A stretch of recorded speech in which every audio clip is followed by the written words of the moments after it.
સહજાનંદ સ્વામી મહારાજની જય।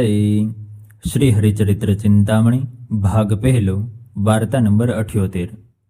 શિમેર ગામના એક વાણીએ મહારાજને જમાડ્યા ને ધન માગ્યું ને તેને વર આપ્યો તે ચરિત્ર। પછી ત્યાંથી ચાલ્યા એવા શ્રી નીલકંઠ બ્રહ્મચારી તે ફરતા ફરતા ગામ શિમેર પધાર્યા ને ત્યાં સૂર્યકુંડે નાહીને ધર્મશાળામાં ઉતર્યા। તે સમયે એક વાણિયો આવ્યો। તે મૂર્તિમાન લોભ હતો। તેણે મહારાજના ચરણમાં 16 ચિહ્ન જોયા।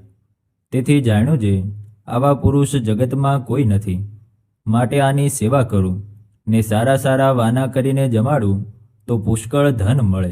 એમ ધારીને તેણે મહારાજને જમવાનું નોતરું દીધું ને પ્રણામ કરીને કહ્યું, હે મહારાજ, મારું ગરીબનું જમવું પડશે।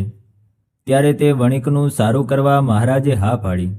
ત્યારે તે વાણીએ ઘેર જઈને દૂધપાક, પૂરી, ભજીયા ને સારા શાક કરાવી જમવા તેડવા આવ્યો। ત્યારે મહારાજ તેને ઘેર જમી આવીને ધર્મશાળામાં રાત રહીને સવારે વહેલા ઉઠીને ચાલ્યા।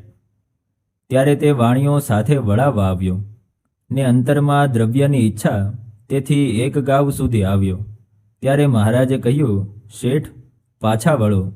ત્યારે તે કહે, તમે મને શ્રીમંત કરો ને અગણિત ધન આપો। તમે દયાળુ છો માટે મારું દારિદ્ર્ય કાપો ને તમે મોટા છો એમ જાણીને મેં સેવા કરી છે। તે સાંભળીને મહારાજે કહ્યું, તને અવિચળ ધામ આપું, જેથી અવિનાશી સુખ મળે ને ધનમાં તો કશો માલ નથી ને નાશવંત છે, તેથી શું ન્યાલ થનાર છો? ત્યારે તે વાણીઓ કહે, હે કૃપાનાથ, હું બીજી વાત કાંઈ પણ ન જાણું। મને તો બહોળું નાણું આપો, કારણ કે નાણાંથી જ મોટા યજ્ઞ થાય છે ને સ્વર્ગે પણ જવાય છે ને લોકમાં પણ પૈસાવાળાનો સત્કાર થાય છે ને આબરૂ ઇજ્જત પણ તેની જ કહેવાય છે ને ગરીબને તો કોઈ બોલાવતું પણ નથી, માટે પૈસો જ જગતમાં પ્રભુતા ભોગવે છે।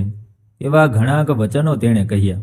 તેનો મહારાજે બહુ નિષેધ કર્યો તો પણ તે વાણીઓ કહે, મહારાજ, મને તો પૈસો જ પ્યારો છે। ત્યારે મહારાજે દયા લાવીને કહ્યું, જા, તને પૈસા મળશે। એમ વર દઈને ચાલી નીકળ્યા।